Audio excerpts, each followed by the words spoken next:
Hei kaikille! Tervetuloa seuraamaan webinaarilähetystä täältä Free from Idea Flow -työpajasta Helsingistä. Täällä on ryhmä yrityksiä ja asiantuntijoita purkamassa Barcelonan fact-finding-matkan tuloksia ja sen jälkeen ideoimassa uusia erikoisruokavaliotuotteita vientimarkkinoille. Hienoa, että sinä olet näin webinaarin välityksellä seuraamassa tätä työpajaa. Tässä lähetyksessä ensin kello 10 alkaen kuulemme näiden fact-finding-matkan löydösten esittelyn.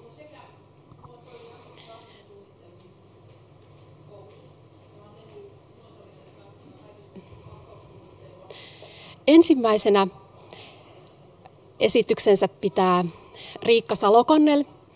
Hän kertoo Free From-tuotteiden visuaalisesta kielestä, eli etupäässä pakkausdesign-havainnoista, pakkaussuunnittelun näkökulmasta, tuotekonseptoinnin näkökulmasta, mitä havaintoja täältä Espanjan matkalta tehtiin.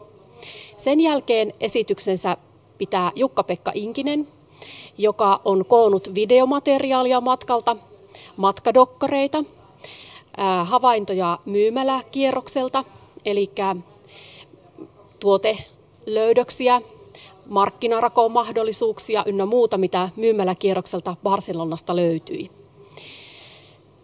Ja viimeisen esityksen webinaarissa pitää Virve Anttila Foodwestista, ja hänen painopisteensä on tuotekehitysideoissa, eli nimenomaan vähän pidemmälle pureskeltuja ajatuksia, mitä tällä matkalla heräsi, mitä Suomesta voitaisiin viedä tulevaisuuden vientimarkkinoille erikoisruokavaliotuotteina. Tämä webinaarin live-osuus päättyy kello 11. Me täällä Helsingistä jatkamme sen jälkeen tuotteiden ideoinnin parissa. Täällä olevat yritykset ovat tuoneet tuotenäytteitään tai lähtevät ihan puhtaalta pöydältä ideoimaan tuotteita. Paikalla on monentyyppisiä asiantuntijoita, tutkijoita, tuotekehittäjiä, tuotekonseptoijia, designereita, pakkaussuunnittelijoita ja kaikkien heidän apunsa on täällä yritysten käytössä. Eli kuten kuulemme, niin aina eniten saa työpajaan itse läsnä tulemalla. Toki webinaarin kautta pääsee aina kuulemaan nämä matkan tulokset. Tämä työpajahan on osa Finnish Food Innovations-ohjelmaa, jota rahoittaa kansalliset ja EU-rahoitus. Tässä ohjelmassa kehitämme tuotteita maailmalle ja tämä ohjelma auttaa erityisesti tiedonhankinnassa maailmalta ja tutkimuksessa ja ideoiden luomisessa. Ja kun näiden työpajojen jälkeen sitten yritykset jatkavat sitä omaa työskentelyään, niin he pystyvät viemään sitten tuoteideoita käytäntöön omaan aikataulunsa mukaisesti. Täällä paikalla on myös meillä rahoittajia, jotka ovat näitä tuoteideoita kenties sitten jatkorahoittamassa niiden kehittämistä käytännön toteutusta. Tässähän kokonaisuudessa ensin on pidetty 23.5. tällainen introtyöpaja Helsingissä, jossa valmistauduimme Barcelonan fact-finding-matkaan ja perehdyimme Free From-tuotteiden markkinanäkymiin, eli painopiste meillä oli gluten-free-tuotteissa ja laktoosittomissa, mutta myös käsiteltiin vegaani ynnä muita Free From-näkökulmia. Eli kysehän on näistä soijaton, maidoton, munaton, mitä vaan Free From-näkökulmia tuotteeseen voidaan lisätäkään. Niissä on meillä suomalaisilla merkittävää vientipotentiaalia. Matka järjestettiin Barcelonaan 6.–9.6. kesäkuun alussa ja nyt sitten täällä tapaamme yritysten kesken 19.6. Helsingissä ja sitten 15.8. jälkimmäisessä työpajassa, johon te katsojat myös olette lämpimästi tervetulleita mukaan. Järjestämme viimeisen työpajaputken syksyllä, tämän vuoden viimeisen putken Saksaan ja työpajaputken aiheena on Saksaan tehtävä tuotekehitys, luomu ja high-end tuotteet ovat silloin niin kuin fokuksessa. Tällaisia taustatietoja teille tästä päivän webinaarista ja aivan kohta pienen tauon jälkeen päästään kuuntelemaan ensimmäinen esitys. Hän on Riikka Salokannel, meidän päivän fasilitaattori, tuotekonseptoija ja designer, joka kertoo näitä tuotteen pakkaus- lähtöisesti pakkausnäkökulmaan ja tuotekonseptointiin liittyen omia ajatuksiaan matkalta.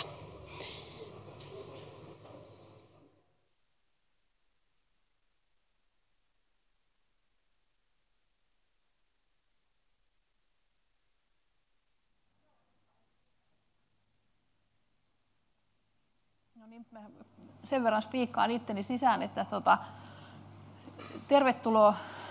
tervetuloa vielä tähän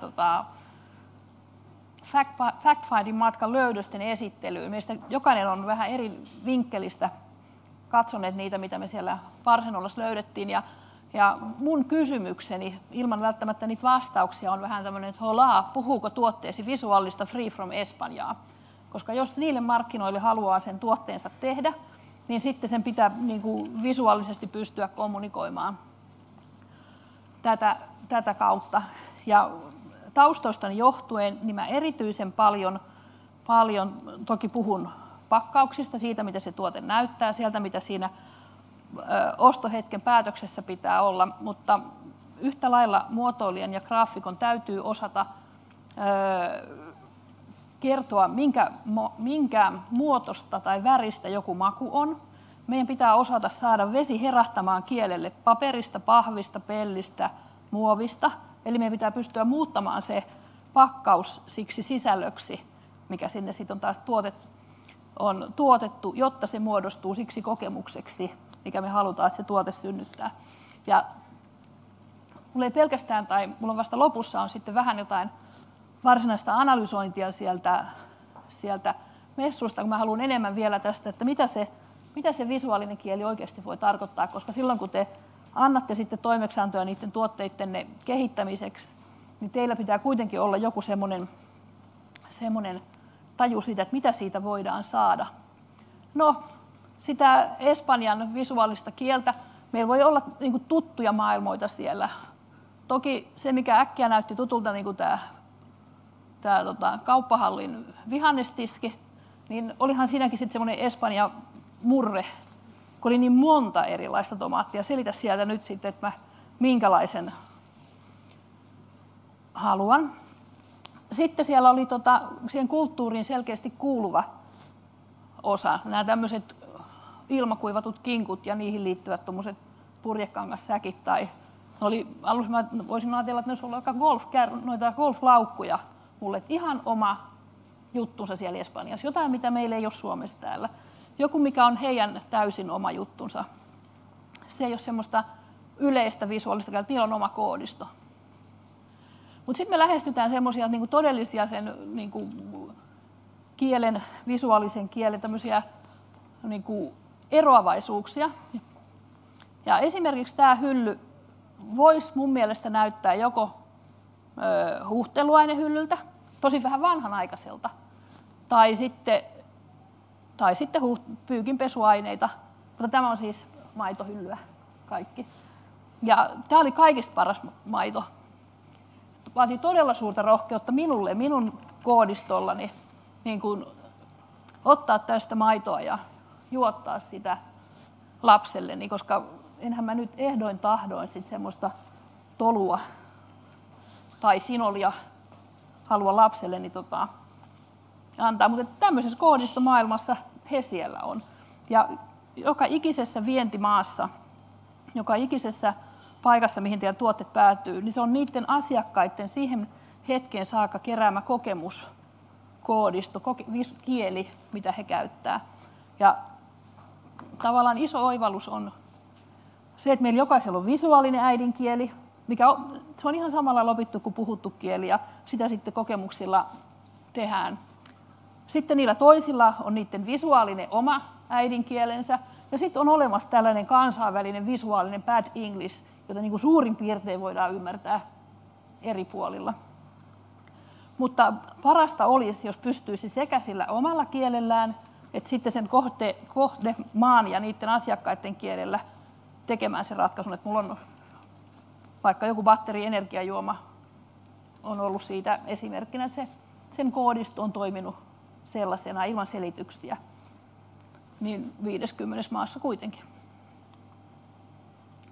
Tästä mä siinä viime kerralla vähän sen puhuin ja en aio sitä nyt käydä erityisen paljon läpi, mutta muistutan siitä, että kun se tuote on kokemus, se on käyttökokemus, ja se tuotekuva muodostuu oikeastaan 4 asiasta. Sen, että se kokemus on nimenomaan sen käyttäjän kokemus. Minkälaista visuaalista kieltä he käyttää, minkälaisiin koodeihin he on tottunut. Ja jos tuossa oli maitoesimerkki, niin joskus Valiolla tekivät tämmöisen kuutamolla yöllä lypsetyn maidon. Siinä oli rauhoittavaa melatoniinia vissiin vähän sen verran enemmän. Ja ne laittoi siihen sitten pakkaukseen violetteja värejä ja oli siinä se kuu ja varmaan kuun eli lentävä lehmä. Ja ei se mennyt oikein kaupaksi, koska ihmiset luuli sitä Suomessa mehuksi tai kiisseliksi. Siinä oli kiisselin koodit eikä maidon koodit. Sama grafiikka suurin piirtein kuun yli lentävä lehmä, mutta sitten sininen maito sinistä ja punainen maito punaista. Niin sitten se taas toimi meillä. Sitten tuotteesta pitää pystyä kertomaan, että mikä se tuote on, minkä makuisia ne muodot on, minkälainen laatu, hinta mielikuva sille halutaan. Tuolla esimerkiksi on premium-tuotteita, siellä on bulkkituotteita, siellä on niitä free from-tuotteita, siellä on hyvin monenlaisia. Sitä pitää selvitä se käyttöyhteys, että miten sitä osataan käyttää, ja sitten siihen paikka sen valmistajankin tuotehierarkiassa ja portfoliossa, että miten ne on suhteessa toinen toisiinsa. Sitten se, että mikä firma, mikä sen firman yrityskuva on. Meillä jonkun verran maakuva vaikuttaa.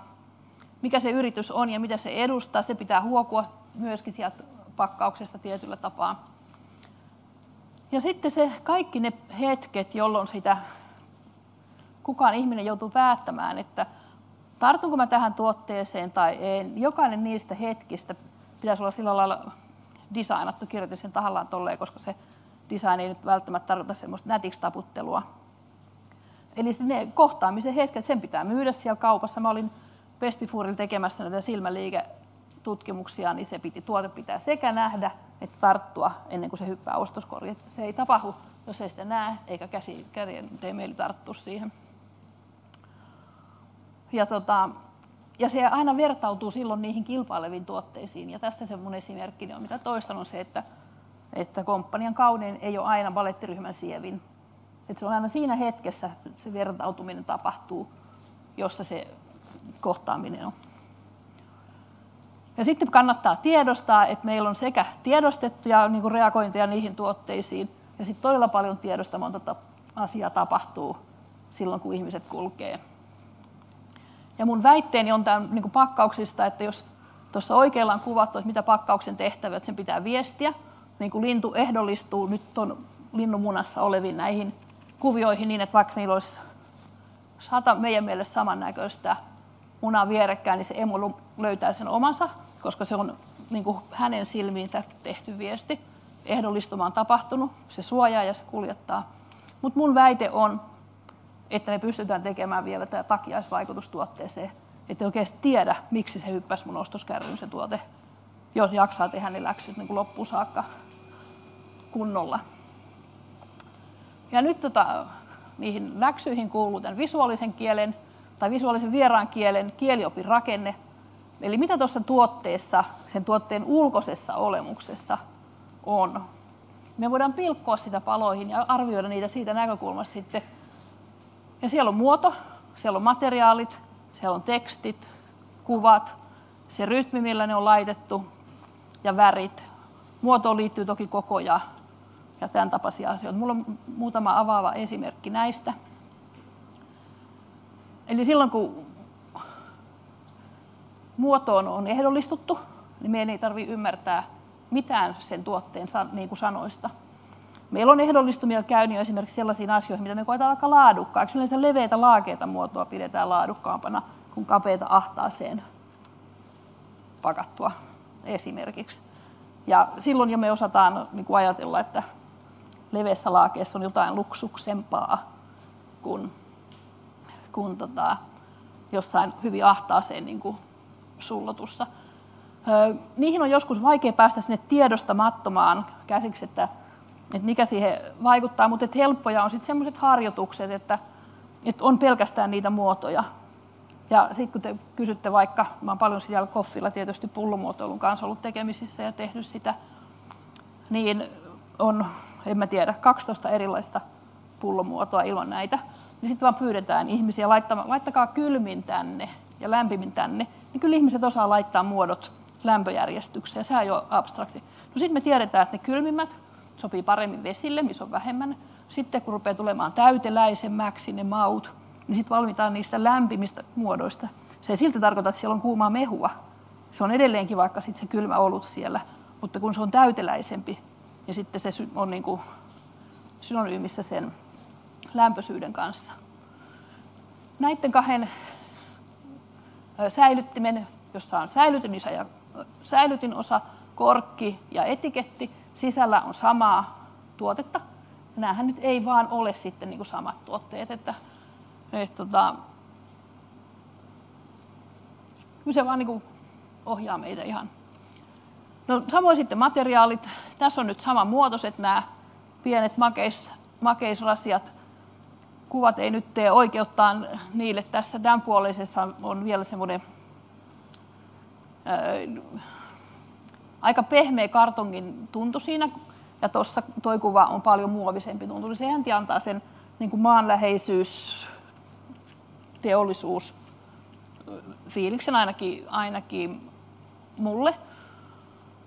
Toisaalta, tai voi olla, että tuo niin vie sen, että se on niin pidemmälle jalostettu, mutta että sama muoto eri materiaaleilla, niin taas herää eri tunne siitä. Ja nyt tässä sitten me ollaan niitä free from -tuotteita tekemässä, niin me joudutaan just miettimään, että no millä se vertautuu se tuote siltä, että nyt on niin kuin luovuttu jostain, mistä ominaisuudesta on haluttu luopua. Ehkä just siitä free from nasty, siitä, niin kuin meidän täytyy saada niiden pakkauksienkin ne kaikki nämä elementit jotenkin ehkä vähän sympaattisemmista puhtaamiseksi, ainakin kaikki se sellainen keinotekoisuus fiilis pois, mikä eri muodoista voisi syntyä. No sitten teksteistä ylipäätänsä, niin tekstiäkään niin meidän ei välttämättä tarvitse lukea. Me nähdään ne kuvina. Ja tämä rupeaa olemaan jo niin vanha kuva, että brändit on jo kadonnut maailmalta tai muuttanut logojansa. Mutta esimerkiksi tuo Schweppes-sana, niin sehän ei ole sama sana silloin, kun se on kirjoitettu eri lailla. Ja siksi, kun teillä niitä yritys- ja tuotenimitunnuksia siellä on, niin niiden tekemisessä silloin ensimmäisellä kerralla kannattaa niin kuin olla tosi tarkka, mutta sitten eteenpäin varsinkin se, että niissä tietty johdonmukaisuus, että niitä ei vaihella ja että se logo vaan ei saa kauheasti eri lailla olla. Nämä symbolit, logot ja sen tyyppiset on niitä ehdollistumisen välineitä, että jos me tykätään siitä tuotteesta, siis se asiakas tykkää siitä tuotteesta, ja se on teidän pakkauksissa, kaikki mitä hän sillä hetkellä näkee, kun hän on tykännyt siitä mausta, niin liittyy siihen tuotteeseen. Se on se Pavlovin koira-jutut, että kun koirille annettiin ruokaa ja vihelsi pilliin, niin kohta ne pillin vihellyksestä tiesi, että kohta tulee ruokaa. Fatsarin sininen väri on tämmöinen pillin vihellys. Silloin kun se ehdollistuma on saatu tehtyä, niin ne on just niitä pillin vihellyksiä. Ja siksi on siis tärkeää, että ne on alun perin kunnossa, mutta sitten vaikka ne olisi mennytkin vähän kritiikkiä jatkuvasti, niin jos tuote on hyvä, niin huonokin niin kuin rumakin pillin vihellys on hyvä ehdollistuma. Ja taas jos tuote on huono, niin se ehdollistuma toimii myös toisinpäin. Että sitä ei auta, vaikka olisi kuinka lempeitä huilunsoittoa se pillin vihellys, koska se hyvä tai huono ehdollistuu sinne. Mutta johdonmukaisuus kannattaa olla. No sitten näiden tekstien muotoon liittyy jo sisältöä. Tässä on hyvin tällainen karrikoitu lista, mutta kyllä se kertoo. Ja nyt esimerkiksi tuolla Free From-messuilla, kun kävin, niin ne tuotteet ja pakkaukset, jotka tuntuu tylsiltä ja luisilta ja puisevilta, jos niitä katsoo kaikkea, että mitä niissä on ollut, niin ne oli hyvin tuollaisilla asiallinen tyyppisillä teksteillä tehtyjä. Ja sitten niissä, jotka jollain lailla puhutteli, niiden fonteista löytyi vähän semmoisia löysempiä muotoja, tämä herkuttelija tai ystävällisyys tai sellainen sieltä nyt vaan sitten huoku mun mielestä. Mutta että kun sen sanan sisällön lisäksi kaikista niistä elementeistä tulee niitä muita merkityksiä, niin meillä on ihan hirvittävän paljon viestejä, mitä me voidaan lähettää siitä omasta tuotteestamme sille asiakkaalle.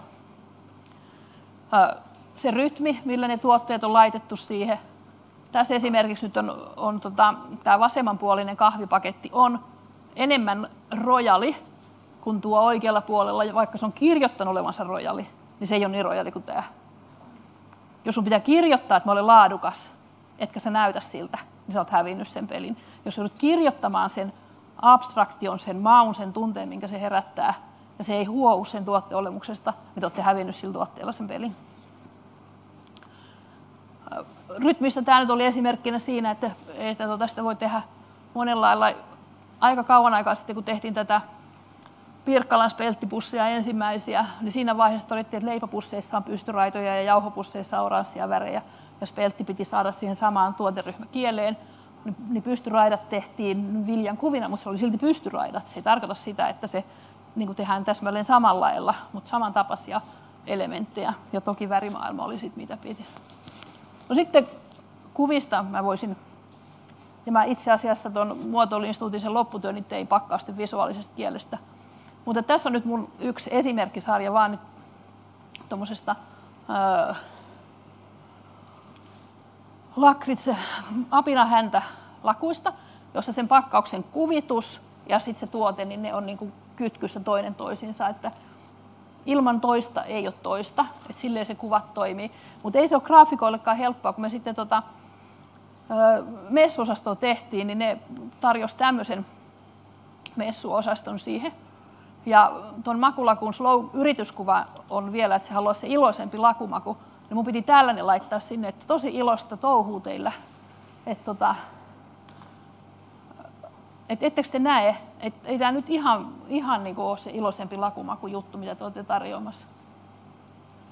Sitten on seuraavaksi ne teki tämmöiset mun mielestä pikkupojat ja lakumaailma on mun mielestä tämmöisistä ihon värisistä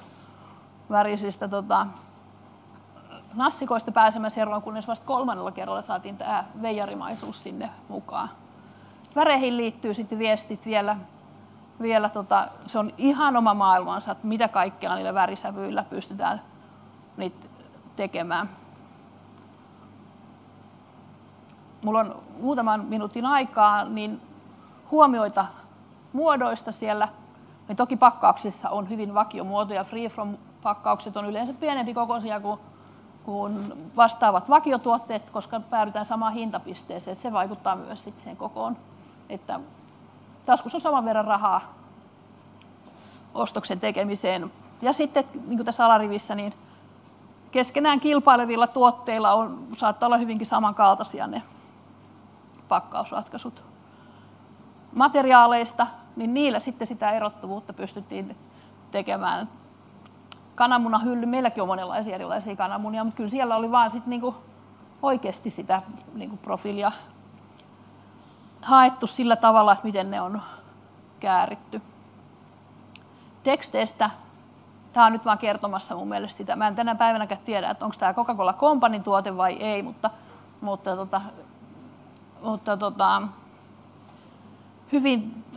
hyvin se sieltä erottui ja hyvin tiesi, että mihin se ehdollistuma oli tässä kohtaa teksteissä käynyt.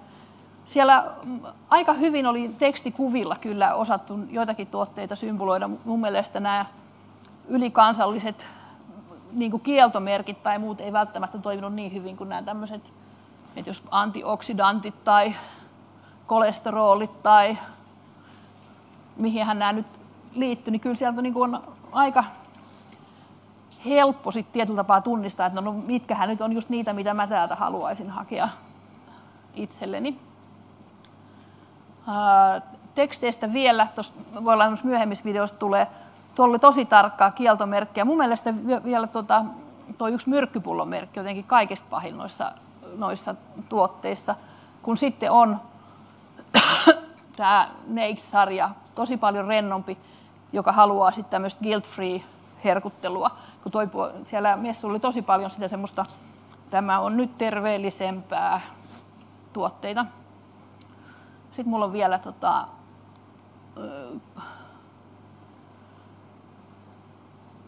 kuvista siellä molemmissa, niin retrokuvitus on aika in tällä hetkellä, eri lailla tehty kuvitus.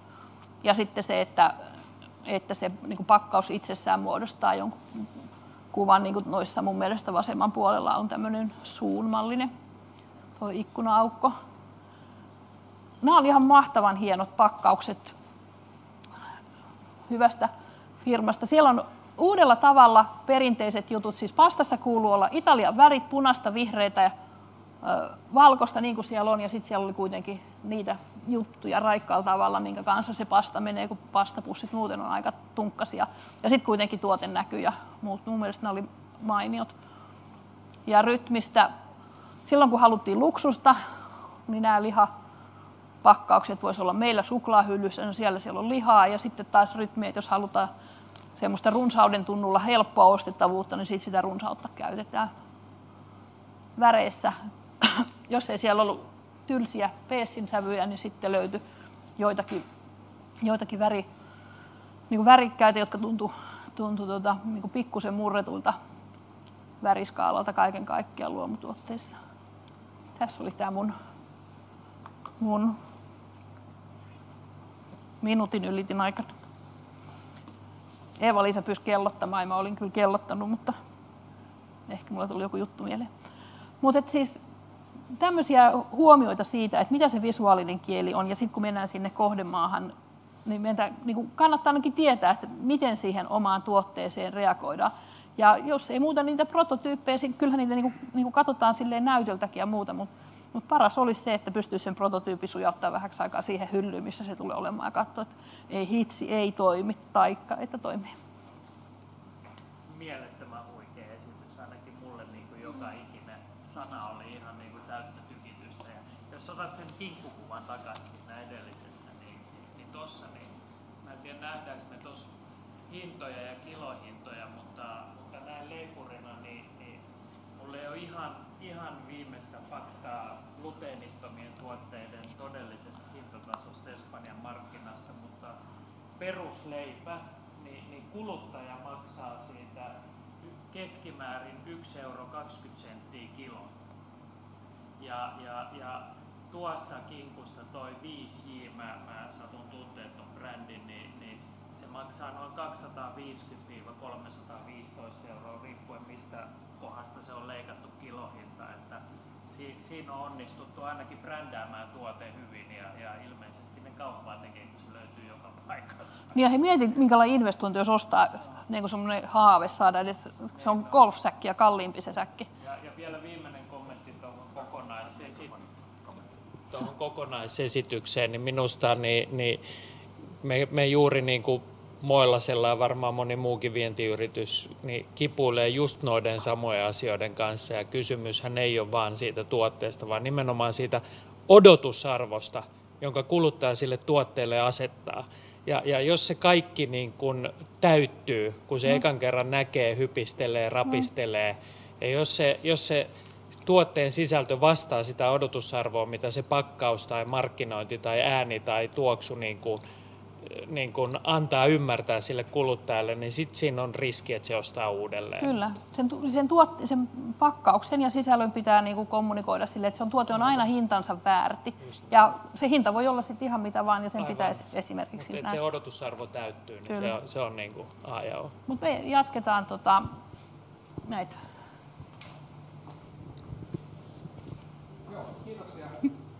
Kiitoksia Riikka, ja tosiaan mä jatkan tästä nyt seuraavat parikymmentä minuuttia. Eli tosiaan mä oon Inkisen Jukka-Pekka Fennopromosta ja tuolla matkalla toimin matkanjohtajana ja dokumentoin ja näin poispäin. Ja mä nyt haluan pikkasen teille näyttää fiiliksiä sieltä matkalta, 2 videota ja sitten pikkasen semmoista kuvakavalkaadia. Ja me otettiin tosiaan tämä ensimmäinen video, niin me otettiin Leila ja Riikan kanssa niin pikkasen sellaista meidän fiiliksiä siitä Free From Exposta ja niin kuin ensimmäiset havainnot niin ihan tuoreeltaan, niin mä näytän sen nyt tähän alkuun ja mennään sitten katsoa pikkasen kauppakierroksen tuotteita heti kun tuosta saadaan video pyörimään. Nyt ollaan Free From Expossa täällä Barcelonassa ja Riikan kanssa tässä ollaan nyt tehty pari tuntia havaintoja täällä ja tää on aika erityyppinen messu, vai mitä mieltä? No kyllä, siis siihen, että on elintarvikemessu, niin tämä on aika tämmöinen niin steriili ja jopa jollain lailla vähän tylsä. Et mä oon paljon käynyt pakkausmessuilla, no sielläkin toki muovimessut on aika steriilit ja tylsät. Ja sitten taas elintarvikepuolella ne panimo- ja makeismessut on semmoisesta värikkäämmästä päästä. Mutta kaiken kaikkiaankin niin tämä ei pelkästään messujen yleisilme, vaan sitten siellä olevien tuotteiden ja muiden, niin nämä on semmoisia niin vakavia tuotteita. Että se semmoinen niin hyvän ruoan syömisen intohimo puuttuu täältä kokonaan. Et kaikilla muilla ruokamessuilla niin joku kokkaa jossain tai maistattaa aivan innoissaan siitä sen tuotteensa mausta, niin sitä ei täällä oikeastaan näe. Me just mietittiin tuossa, että johtuuko sitten siitä, että tässä niin lähdetään tavallaan niin sairauskärjellä, tai ollaan lähdetty niin tavallaan siitä, että on niin ikäviä asioita ja sitten tehdään free fromia siitä. Että ollaan päädytty tilanteeseen, jossa täällä on suurin osa näistä brändeistä, jotka näkyy, ne on hyvin tylsiä itse asiassa. Ja yhtä luentoa kuunnellessa, ja siinä oli nimenomaan sitten keliaakikoiden gluteenittomasta ruokavaliosta ja sen vaikutuksesta se itse luento. Ja siellä oli vaan sitten tilastoja siitä, että ketkä sillä ruokavaliolla saa hoidettua sitä omaa sairauttaan. Niin pikkulapset kyllä, naiset kyllä, mutta 13 vuodesta eteenpäin miehet niin ei. Ja kyllä mun mielestä teini-nuoret ja miehet on semmoisia, jotka niinku tykkää syödä, mutta he ei ole löytänyt esimerkiksi siitä maailmasta sellaisia tuotteita, jotka niinku palvelisi heidän niinku ruokailuhalujaan tai tapojaan. Että tämä on jotenkin semmoista niinku liian niinku vakavaa. Liian vakavaa. Vakavaa on semmoinen asia, että se tylsäkään ei ole, koska kyllähän nämä on hyvän näköisiä ja mielenkiintoisia, mutta vakavia ja jopa vähän sit semmosia niinku lääkemäisen pelkistettyjä. Niin helposti tulee vaan mieleen, että tähän tyyppiseen markkinaan, jos tähtää, niin kannattaisi oikeastaan panostaa siihen sen tuotteen brändäyksen niin vaikka leikkisyyteen tai sellaiseen. Niin kuin playfulness on sellainen sana, mikä mulle tulee mieleen, että erottuisi niin näistä muista. Kyllä, ja sitten kun se mielihyvä, mikä siitä seuraa, että voi hyvin sen ruoan takia, niin se vaikutus kun on niin ilmeinen, niin miksei sitä sitten enemmän ole. Onhan siellä yksittäisiä hyviä esimerkkejä sitten. Pistetään tähän loppuun vielä muutama kuva niin kuin hyvistä ja huonoista esimerkkeistä, niin voitte ihan itse katsoa. Kiitos. Jes, eli tässä on esimerkki osastossa, jossa on niin kuin sitä leikkisyyttä ja sillä tavalla ollaan unohdettu turha taas niin jäykistely. Ja mun mielestä tosi kiva esimerkki, miten tämä homma pitäisi tehdä. Ja tässä voitaisiin ottaa vaikka ihan meidän kotimainen Glutzero tässä tällaiseksi mukavaksi esimerkiksi, miten asiat tehdään suhteellisen oikein. Tässä on vaikka nämä pakkaukset on tällaisia vaaleita tai valkoisia, mutta tässä on kuitenkin värit on sillä tavalla leikkiset ja tämä tuote on tuotu mukavasti esille. Tässä on tosiaan mukavasti positiivinen poikkeus tästä keskimääräisestä tarjonnasta täällä Free From Expossa.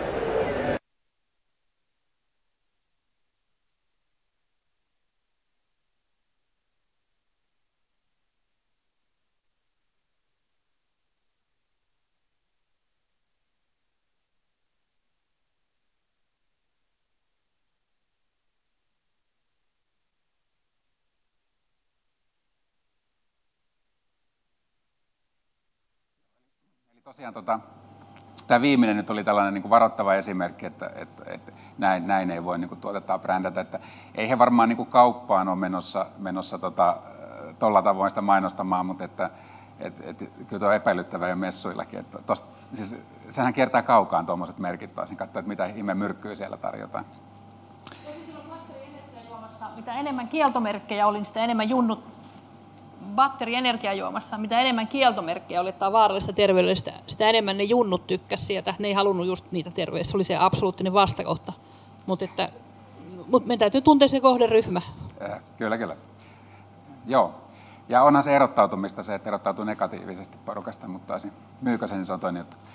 Mutta hei, tosiaan niin mennään tuohon kuvakavalkaadiin. Eli nyt mulla oli sellainen ajatus tässä, että mä kuvailin aika paljon kauppakierrokselta ja sitten mä kuvailin sieltä messuilta ja mä menen tosi nopeasti nämä läpi.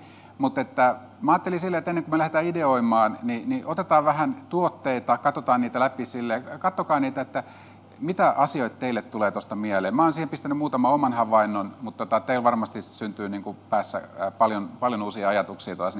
Eli jos me lähdetään menemään eteenpäin, niin ihan ensimmäisenä on niin tämä Carre Forum, missä me käytiin, niin tuossa on heidän niin kuin erikoishyllyt, tai siellä on nämä dieettihyllyt, siellä on gluteeni tai niin kuin gluteeniton, siellä on orgaaninen, niitä oli aika messevä määrä, ja vaikka se iso kauppa olikin, niin mun mielestä ne oli todella niin kuin tehokkaasti esille pantu, ja selkeästi niin kuin siitä näkee, että kyllä ne kiinnittää huomiota niin kuin ton tyyppisiä asioita, siellä on markkinaa.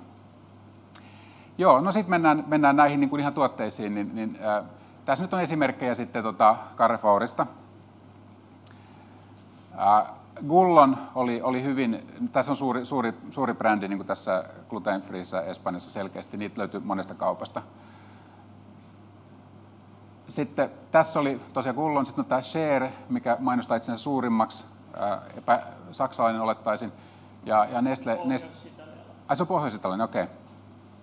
Kuitenkin he mainostaa, että he on the number one. Joo. Ja no sitten tietenkin pizzaa ei voida ohittaa, koska varsinkin mitä ollaan Norjasta kuultu, niin siellä niin gluteeni, ton pizzapohjahan on ihan hittituote ja sitä ollaan punkeamassa sitten jo joka puolella Eurooppaa. Tässä oli vain pari kuvaa näistä maitopurnukoista, että siellä laktoositon maito tosiaan, niin se oli siellä oli aika paljon niitä esillä, että selkeästi silloin kysyntää. Tämän mä otin esille lähinnä siitä syystä, että okei, siellä on niin kuin laktoositonta, mutta että nämä oli niin kuin selkeästi tätä omega-3 niin kuin tuonut esille ja kolesterolihallintaa. Ja tämä oli vain yksi esimerkki, siellä oli paljon näitä. No sitten tässä oli kaurajuoma, ei soijaa, ei laktoosia, vegaani. Laktoositon suklaa.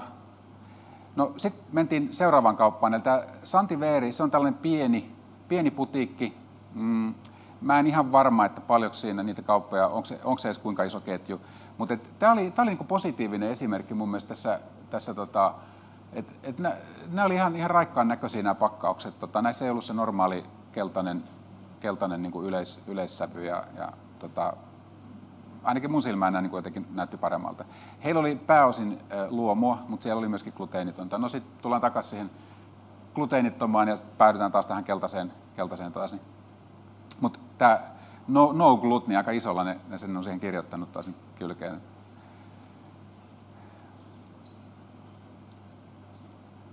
Joo, ja sitten paineltiin tuonne El Corte Inglesiin ja siellä niin kuin mä otin eka kuvan tuosta hyllyistä, eli siellä on tosiaan merkattu tuonne ylös hyvin selkeästi, että tässä on niin kuin hyllyrivit dieettiruokaa intoleransseille ja luomulle ja näin poispäin.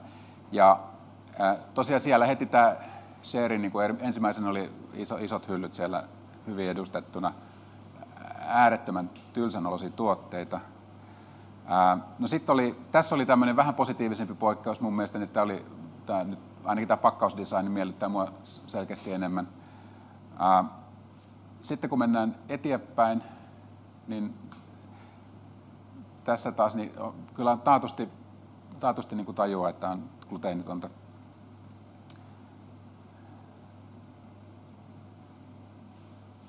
Sitten löytyy ilmeisesti jopa englantilainen valmistaja sieltä.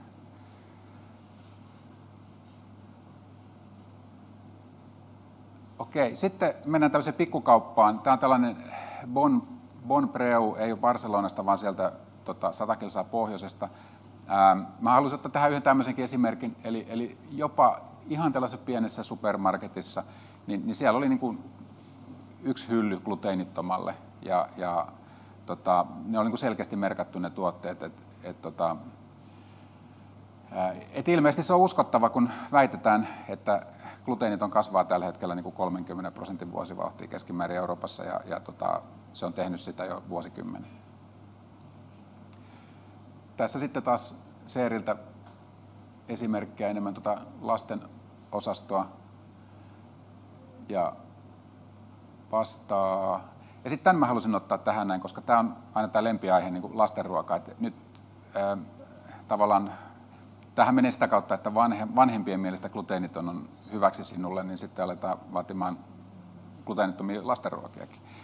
Ja koska me tiedetään, että ainakin tällä hetkellä gluteenittomasta saa suurin piirtein 10% paremman hinnan, ja lastenruoasta saa edelleen paremman hinnan kuin tavallisesta tuotteesta, niin tässä niin kuin saattaisi olla jonkinnäköistä markkinarakoa tai harkittavaa. Joo. No. Jos oli tuo Hero Groupin, mikäli oli tuo. Oli jo. Niin. Maailman suurimpia lastenruokatekijöitä, ja he omistaa muun muassa Semper-yhtiöt, joka tekee Skandinaviassa gluteenitonta ja lastenruokaa. Varmasti sitä kautta tuo. Niin, aivan. Valmistaa nimenomaan lastenruokatehdas ja ihan jättiläinen maailmassa. Kyllä. Joo. All right. Sitten hei, tämä innovaatiokilpailutuotteita, niin tähän, en mä nyt kaikkia niitä tässä ole kuvannut, mutta pikkasen pistin tähän esimerkkejä, ympyröin hieman jotain, mistä nyt löytyy jotain mielenkiintoista. Eli tosiaan niin, tässä tätä pastaosastohan siellä oli jonkin verran, pastaa ja nuudelia gluteenittomana, mutta että tosiaan aika niin riehakkaasti tuodaan ilmi kaikki free fromit tavallaan, että se on tossa, ja vaikka no nyt on tuommoisia kieltomerkkejä, niin mun mielestä kuitenkin se ihan hyvän näköinen selkeästi tuotu esille. Tässä on se taas täysin eri tavoin merkattu, mitä siinä ei ole, ja näitä oli vielä mun mielestä pari muutakin tapaa, että mä en tiedä, tuolla ainakin Espanjassa näyttää olevan toi tapa, miten merkitään, että mistä tämä tuote on free from, niin tuntuu vaihtelevan ihan tuottajan mukaan. No siinä Lovemorea, niin gluteenitonta, ei vehnää, ei maitoa. Tässä oli ihan nuudeleita. Oikeastaan ainut asia, mikä he kertoo, niin on se, että se on gluteenitonta. Tässä olisi jännä, näitä oli kasvu jonkin verran, että tässä, te ette näe sitä kovin selkeästi, mutta siinä ei ole käytetty palmuöljyä. Eli näitä on alkanut myös tulemaan noihin tuotteisiin.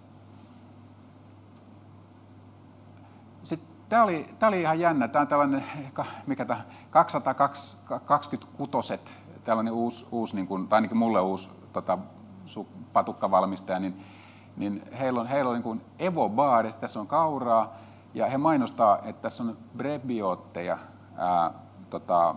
ja oikeastaan mulla olisi tämmöinen yleisökysymys, että tämä oli varmaan ensimmäinen kerta, kun mä kiinnitin huomiota, että joku mainostaa tuolla selkeästi noinkin isolla tuotteen kyljessä, että siinä on prebiootteja. Onko tämä jotain, mikä on jo niin kuin olemassa, vai onko se ihan niin kuin ensimmäisten joukossa?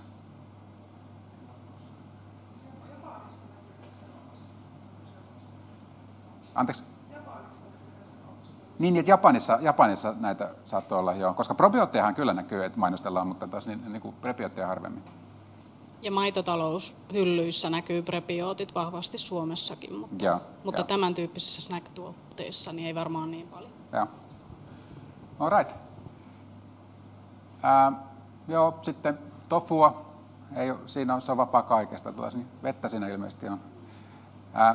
Tässä on sitten esimerkki nuudeleista, siis enemmänkin sillä linjalla, että tämä pakkausdesign oli mun mielestäni freesi. Kun noi Free From-messut oli niin kovin tylsät, mitä tuli siihen pakkausdesigniin, niin tässä oli tämmöinen positiivinen poikkeus. No sitten tässä on tämä Zen-pasta, niin tämä toinen tuote ei itse asiassa ole Free Fromia, mutta että ne oli aika sitten lähtenyt mainostaa, että on vähemmän kaloreita, kuituu 5 kertaa enemmän, 50% vähemmän hiilareita, ja jotenkin kun mä muistelen niitä keskusteluja, mitä me käytiin asiantuntijoiden kanssa, että Free From-tuotteen pitäisi myöskin niin kuin olla muuten terveellinen, eikä vaan niin kuin epäterveellisempi kuin tavallinen tuote, ja sitten taas niin se voisi myöskin maistua hyvältä ja näyttää hyvältä, niin ehkä tässä aletaan sitten kääntyä vähän siihen suuntaan. Root Health, niin sehän on iso tai suhteellisen iso brändi, mutta että tässä on tosiaan tämä orgaaninen ja gluteeniton, ja siitähän on kuullut aika paljon, että tavallaan jos on orgaanista ja gluteenitonta, niin silloin niin kuin on aika kova kysyntä tällä hetkellä, jos pystyy sellaisia tuottaa. Ja ihan viimeisenä näistä, niin tämä lämmitti suuresti sydäntäni. Siinä isolla sanotaan, että tehty premium suomalaisesta kaurasta. Ja, ihan mahtavaa, että joku kokee, että tämä on niin kuin markkinointiargumentti jopa loppukäyttäjälle. Eli siis muutama huomio. Eli tavallaan tämä luomu- ja gluteenittoman yhdistäminen, niin se oli ehkä yksi, mitä mä jäin mietiskelemään. Ja sitten toi värimaailma, onko se ihan pakko olla keltainen? Onko nämä tehnyt niin vahvat kuluttajastadit, että kuluttajien mielestä pitää olla keltainen, jos on gluteeniton? En tiedä, mutta se vaan tuli mieleen, että jos tuote olisi muun värinen, niin se voisi pompata sieltä hyllystä mukavasti silmään. Sitten toi pakkausdesign, osa näistä tuotteista on suorastaan luotaa työntävän näköisiä, että voisiko niistä tehdä kivan näköisiä ja makuisia tietenkin. Ja sitten toi vaivaruoka, minkä mä otin esille, että siinä voisi olla jotain jujua. Joo, eli tämä oli tämän tyyppinen. Ja mä en tiedä, toivottavasti teille nyt heräsi jotain ajatuksia. Tästä tosi nopeasti mentiin läpi nyt nämä, mutta että toi nyt oli sen verran, kun mä ajattelin, että tässä ajassa pystytään niin kuin tuomaan näitä tuotteita. Kuviahan on hirvittävä määrä. Mutta pitäkää ajatukset itsellenne, pian on aika purkaa ne paperille. Katsotaan tähän loppuun vielä semmoinen pikkuvideo, joka me tavattiin tämä HRA Food ja Drinks Consultit ja tämä heidän niin kuin tavallaan ylin johtohahmo piti meidän kanssa semmoisen tunnin puolentoista interaktiivisen keskustelusession, missä mentiin aika laajalla skaalalla. Mentiin Kiinasta Eurooppaan ja takaisin ja käyttiin läpi orgaaniset ja gluteenittomat. Niin mä yritin pikkasen pätkiä tähän nyt enemmän näitä Eurooppaa koskevia osioita, mutta mä tuun tekemään sinne meidän sivuille niin kuin muutaman videopätkän tästä haastattelusta, koska se oli ihan täyttä rautaa. Eli pistäkää pyörimään. I've been involved in 14 years in Freefrom, and it has grown between 20 and 30% for 14 years, year on year. Okay? At a European level, it's grown a bit less than that, but it's grown 15 to 20. The German market's grown about 25 to 35, so it's grown ahead of the British market. The Italian market's grown about 10 to 15, French a bit lower than that. The Danish market didn't very much happen, and then it grew about sort of 50%. So you get these different sort of dynamics depending on the category, but there's no sign that the growth is calming. Mm-hmm. It's not stratospheric, but it's not calming either. And 14 years, of steady growth is very, very unusual in grocery. Mm-hmm. But what's driving the huge growth of Freefrom in Europe is the lifestyle folk, people who choose to come into the Freefrom category because they think it's healthier, it will make them skinny or make them look better, more attracted to the opposite sex, feel better. One of the issues with Freefrom is nutritionally, it's almost always worse than the conventional equivalent. So a Freefrom bagel has got 6 grams of saturated fat, a standard bagel's got 2 grams of saturated fat, right? Salt, same for salt, same for sugar. So where products in conventional are going lower sugar, lower salt, particularly lower sugar, that's the big hot one.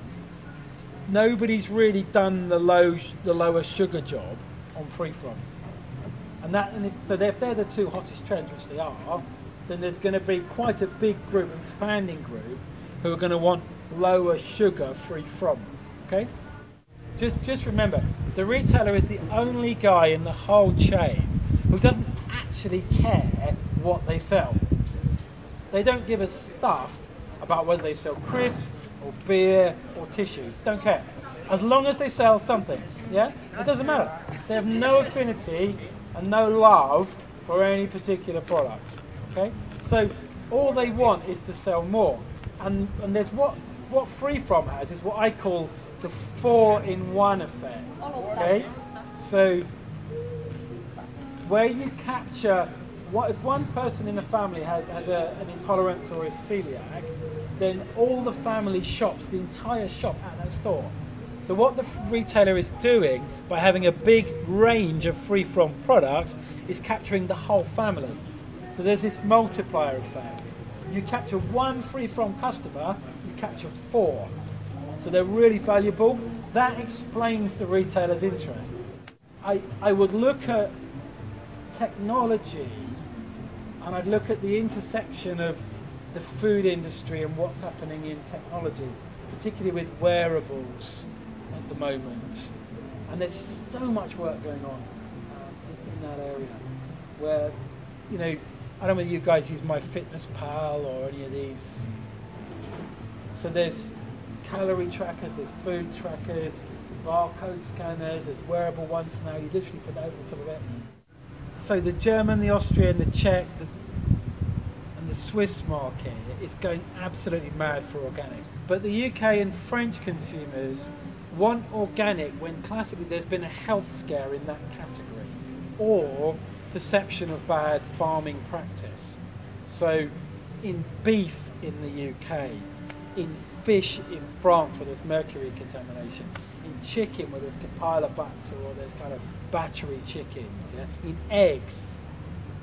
People in milk, yes, but in cheese, no, because people don't know that cheese is made from milk, okay? Mm-hmm.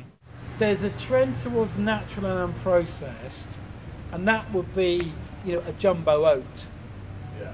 You know, natural flavour, but you would want that to be really low sugar, really a tiny bit of salt, tiny bit of sugar, but yeah, as big an oat. That's less processed. Yeah, and show me the oat. Yeah. If I was designing your packaging, yeah, show me the oat, show me the origin. Yeah, yeah, show me the oat first, yeah, and then maybe I'm interested in the origin. I just want big oats. Yeah.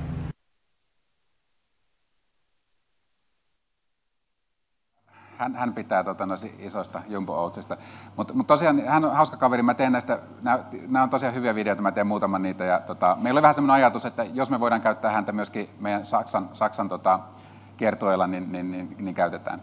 Mutta hei, tää oli nyt mun osaltani niin kuin tässä. Ja mennään agendalla eteenpäin. Eli seuraavaksi meille tulee... Heippa vaan kaikille. Olen Foodwestistä tuotekehityspäällikkö ja mun nimi on Virve Anttila.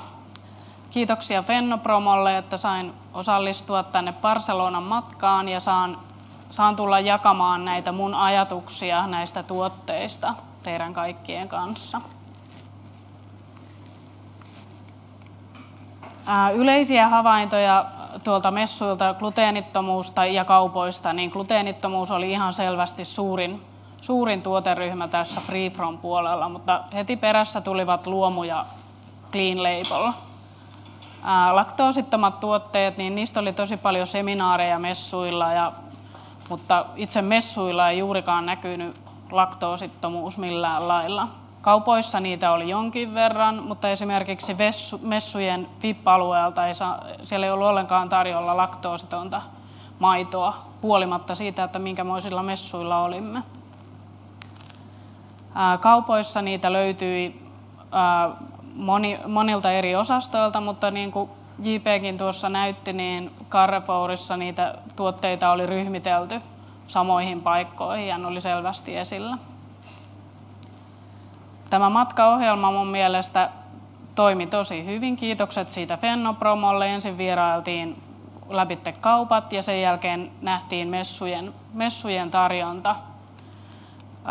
Koko luokaltaansa nämä Barcelonan messut oli niin kuin sanotaan vastaavat ehkä kuin Helsingin messukeskuksessa, jotta huomattavasti pienemmät kuin esimerkiksi Saksan Anuka-messut, mutta kyllä sieltä paljon ideoita silti irtosi. Espanjalaisesta ruokakulttuurista muutama sana. Espanjassa se syöminen ei ole yksin syömistä, vaan se on perheenjäsenten yhteinen seurustelu ja kommunikaatiohetki. Siihen kuuluu paljon kasviksia ja hedelmiä. Alueelliset erot on ruokakulttuurissa hyvin suuret, mutta yhteistä niille on muun muassa oliivit, oliiviöljy, vaalea leipä, jota syödään niin kuin perunaa Suomessa. Sitten tyypillisiä espanjalaisia kansallisruokia on muun muassa paella ja erilaiset tapakset. Jälkiruokina hedelmät yleisiä, juusto, crema catalana vanukas, hyvin rasvainen, sokerinen, kermainen vanukas. Sitten Espanja on tunnettu myös Riojan viineistä ja kavasta ja sangriasta. Tällä matkalla mä oon koonnut tästä tulee tosi paljon kuvia mutta niin, Ne on yhdistettynä nämä kaikki 4 kauppaa plus messut. Olen yrittänyt koota ne niin kuin kokonaisuuksiksi. Ja, niin kuin Riikka äsken sanoi, että pakkaus on tärkeä, niin myös sisältö on tärkeä. Ne molemmat on tosi tärkeitä ja se, mihinkä minä olen keskittynyt tässä, niin on se sisältö ja enemmän, että mitä ne on syönyt ne tuotteet. Suurin innovaatio mun mielestä messuilla oli nämä kasvipohjaiset kananmunakorvaajat. Eli myytiin munakenno rasiassa jauheseos, joka vastaa kananmunaa. Siellä oli pieni jauhoseospussi, joka vastaa 20 annosta vegaanisia munia ja kuulemma toimivuus oli ihan niin kuin kananmunan kaltainen ja voidaan käyttää hyvin erimoisissa käyttösovelluksissa. Ainesosat siellä ne oli ihan tärkkelyspohjaisia, siellä oli sen lisäksi sakeuttajia ja inuliinia muun muassa. Olisi mielenkiintoista päästä testaamaan tämä tuote. Pastatuotteissa gluteenittomuus näkyy tosi paljon ja nämä oli silmiinpistäviä, että nämä raaka-aineena oli erimoiset palkokasvit näissä tuotteissa. Että siellä oli vihreää ja keltaista hernettä ja sen lisäksi niin linssejä. Ja nämähän on niin kuin huomattavasti terveellisimpiä. Sieltä tulee luontaista proteiinia näistä raaka-ainelähteistä ja sen lisäksi niin värit tulee luontaisesti näistä raaka-aineista. Ideana siinä niin kuin mun mielestä voisi olla kotimaisesta härkäpavusta koostettu vastaava tuote tai esimerkiksi kaurapasta. Kaura ja luomu kulki tosi paljon käsi kädessä. Sen huomasi äsken, kun veti tätä yhteen, niin joka paketissa, missä oli kaura, niin siellä oli myös melkein luomu. Niitä löytyi hiutaleina, makeutettuna sekä maustamattomina, lisättynä hedelmillä, marjoilla, kekseissä, aamiaismuroissa ja granoloissa. Siinä mun mielestä kaurapuuro ja kotimaisten marjojen yhdistäminen voisi olla se juttu, tai sitten ihan kauragranola makeutettuna luontaisella hunajalla, jotta ei ole lisättyä valkoista sokeria. Gluteenittomia jauhoseoksia oli hyvin moneen lähtöön siellä ja mun mielestä kaurasta voisi koostaa ihan vastaavia seoksia. Muun muassa tämä pannukakkumiksi, niin siinä oli riisiä, maissia ja tattaria pohjana. Ja sitten niissä on aika usein käytettynä myös ihan vehnätärkkelystä pohjana näissä gluteenittomissa.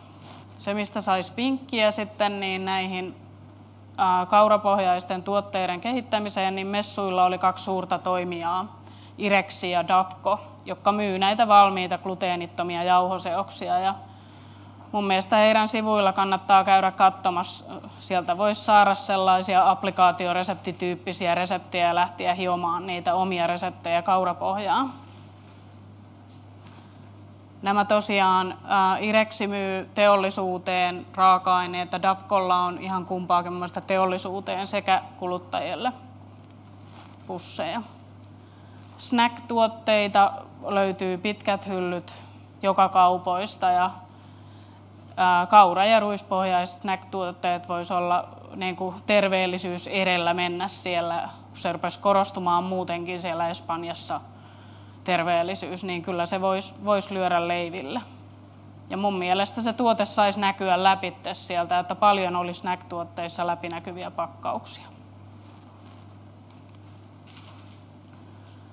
Välipalapatukkoja oli moneen lähtöön ja niissä oli kyllä kaikki claimit mitä vain. Oli clean label, oli luomu, oli sokeriton, gluteeniton, soijaton, maidoton. Siellä oli pitkät listat näissä patukoissa, mitä ne ei sisällä. Ja hyvin luontaisesti koostettu ja makeutettu. Sitten oli erimoisia sipsituotteita, joita oli täydennetty sitten luontaisilla väreillä. Punajuuri, porkkana, parsa. Mun mielestä tässä aihiossa voisi hyödyntää niin kuin, näiden kasvisten lisäksi myös näitä palkokasveja. jotka näytti olevan trendeinä. Siellä oli siellä messuilla yksi edustaja, joka myi ihan näitä palkokasvijauheita. Tuolla löytyy esite pöydästä, jos kiinnostaa. Siinä on muutama purkkikin niistä jauhoseoksista. Niitä sai erimoisena hiutalle kokona niitä riippuen käyttötarkoituksesta.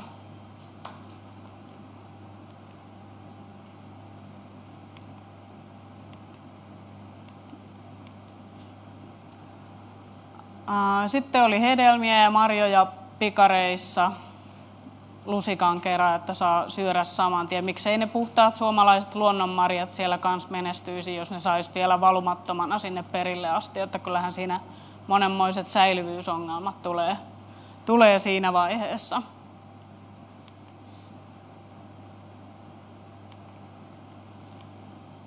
Juotavia hedelmävälipaloja löytyy moneen lähtöön. Siellä oli tuoreita smoothieita jäissä. Siellä oli kylmäpuristettuja smoothieita. Sitten oli ihan näitä huoneen lämpösäilytettäviä kuumennuskäsiteltyjä smoothieita. Kyllähän tuonne kotimaisista marjoista ja mustikasta saisi ihan mukavan tuotesarjan.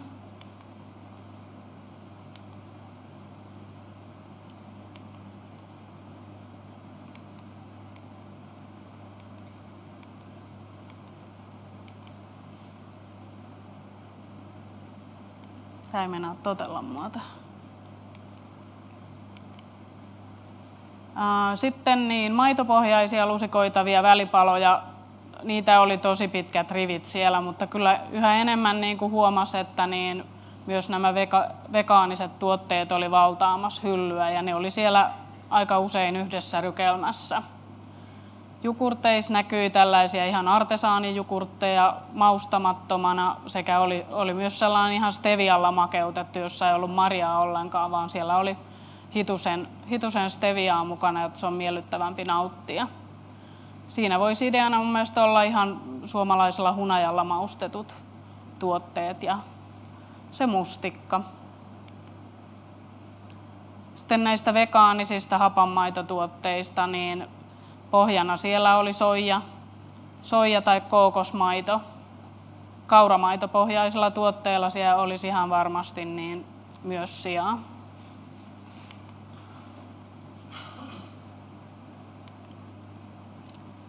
Lusikoitavia välipaloja löytyi täältä luomukaupasta, niin moneen lähtöön tuollaisena neljäpäkkinä myytiin. Ne oli 100% hedelmää ja niissä ei ollut mitään lisäaineita. Ja mun mielestä niin kuin ihan täällä meillä kotimaassakin huomaa, että kaupan hyllyillä on pitkät rivit tarjolla lastenruokia, jota aikuisetkin ostaa välipaloiksi, mutta aikuisille lanseerattuja hyviä marjasoseita, välipaloja, niin niitä ei juurikaan löydy.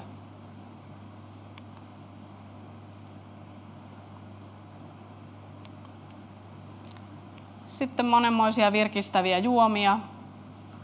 Luomu näkyi monessa, Clean Label näkyi, ne oli aika puhtaita ne ainesosalistat niissä.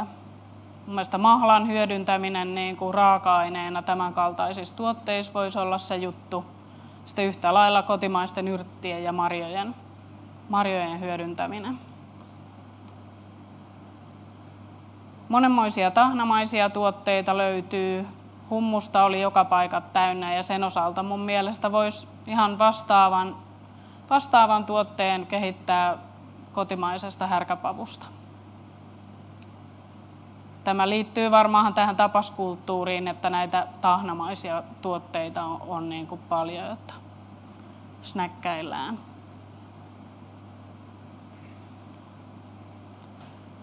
Oliiviöljyä oli hyvin kauniissa pakkauksessa. En tiedä, miten vaikea on oliiviöljy maahan päästä kotimaisella kylmäpuristetulla rypsiöljyllä, mutta terveysvaikutuksia sen kylmäpuristetun rypsiöljyn osalta sitä on tutkittu, että se on jopa parempaa kuin oliiviöljy. Ja mun mielestä siinä voisi olla ajatusta sillä kylmäpuristetulla rypsiöljyllä päästä sinne mukaan maustettuina tai naturellina, pakattuna kauniiseen pakkaukseen. Sitten tuolla näkyy tuollainen balsamikotyyppinen kastike. Balsamicohan on alun perin Italiasta ja se on monen vuoden kypsytyksen tulos, mutta niin näitä balsamikotyyppisiä kastikkeita muodostetaan ihan niin kuin etikasta ja rypälemehusta ja sokereista, että siinä voisi rypäleen tilalla käyttää marjoja raaka-aineena, niin saisi tosi hyviä kastikesovelluksia. Vegaanisia valmisruokia, niitä oli tosi paljon, mutta se mikä pisti silmään, niin raaka-aineena oli pääosin soija tai vehnägluteeni. Ja soijan maineesta johtuen mä luulen, että siellä kyllä olisi tilaa soijattomille valmisruuille. Niitä voisi valmistaa palkokasveista tai kaurasta tai vastaavasta. Sitten oli tällainen tuplapäkki, mistä löytyy kuivattua patonkia ja hummusta. Ihan vastaavan pakkauksen voisi muodostaa suomalaisesta rukiista tai kaurasta ja siihen kotimaisesta härkäpavusta viereen kastike maustettuna kotimaisin yrtein. Sitten löytyy ihan tapaksia suoraan kaupasta ostettavaksi tällainen Tapastukou-tuotepaketti. Miksei tuollaisen vastaavan voisi koostaa ihan kotimaisista tuotteista. Siellä voisi olla se kylmäpuristettu rypsiöljy, ruisnäksit tai kauratuotteet vastaavat. Pestotyyppinen maustetahna kotimaisista yrteistä. Hilloja ja marmelaadeja oli hyvin pitkät rivit siellä ja löytyy samanmoista purkkia ja vähän tuollaista hienompaa pakkausta, mutta mitä tuo matkallakin puhuttiin, että pakkauksen rooli on hyvin tärkeä. Jos tuossa on yksi hillopurkki suomalaisen toimijan, niin ei se kyllä juuri tuolta rivistä erotu, jotta siinä mietittiin, että pitäisi olla monen yrittäjän joukkia, joka pakkaisi tavaransa tai samaan pakkaukseen, kaikki brändättynä samaan ilmeeseen, saisi suuremman hyllytilan hyllystä ja se erottuvuus olisi huomattavasti parempi sillä lailla. Erikoishilloja oli monenmoisia. Siellä oli Cointreauilla ja viskillä maustettuja hilloja muun muassa. Ja mun mielestä se erilaisuudella erottuminen näissä hillotuotteissa on se juttu, jotta ei sinne pulkkihilloa kannata niin kuin lasipurkissa viedä. Siinä pitää olla joku ajatus siinä hillossa. Siinä oli niin mun kooste näistä eri tuoteryhmistä ja elokuussa 15.8. näiden ideoiden työstäminen jatkuu. Toivottavasti pääsette mukaan Innovation Go-työpajaan, jolloin päästään näiden ideoiden osalta pidemmälle ja voidaan jatkojalostaa montaa ideaa eteenpäin. Toivottavasti tämä antoi ajatuksia niin kuin, että mitä siellä Barcelonassa näkyi.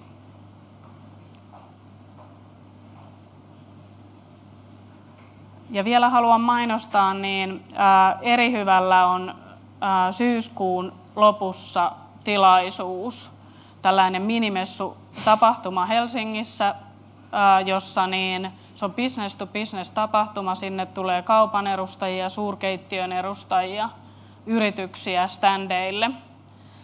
Ja siellä on mahdollisuus niin kuin kontaktoitua ja multa löytyy esitteitä, jos joku on kiinnostunut.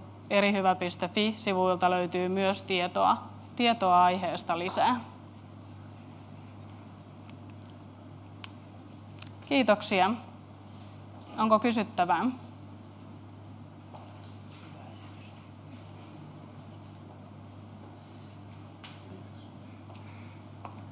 No niin, sopi suomalainen hiljaisuus. Eli Kyllä.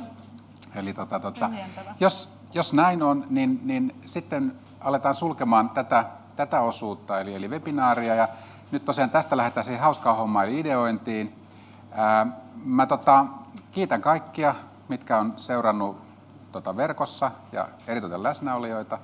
Ja meillähän nyt sitten seuraava etappi, tämän jälkeen on se meidän viimeinen palaveri 15.8., jonne mä toivon ihmisiä sitten runsain mitoin mukaan, että muistakaahan nyt hyvät ihmiset, että mä roudan tuolta aina kassitolkulla näytteitä ja niitä me ei pysty mitenkään välittämään sähköisesti, eli kannattaa tulla paikan päälle, että pääsee hypistelemään, mitä siinä kyseisessä markkinassa on, ja yritetään ottaa aina mielenkiintoiset tuotteet mukaan. Ja sitten toinen juttu, mistä mä haluaisin muistuttaa se, että tosiaan me pukataan noita videoita tuonne meidän YouTubeen, Facebookiin, ja ne myöskin löytyy sitten meidän verkkosivuilta, niin käykääpä sieltä katselemassa tuulahduksia maailmalta.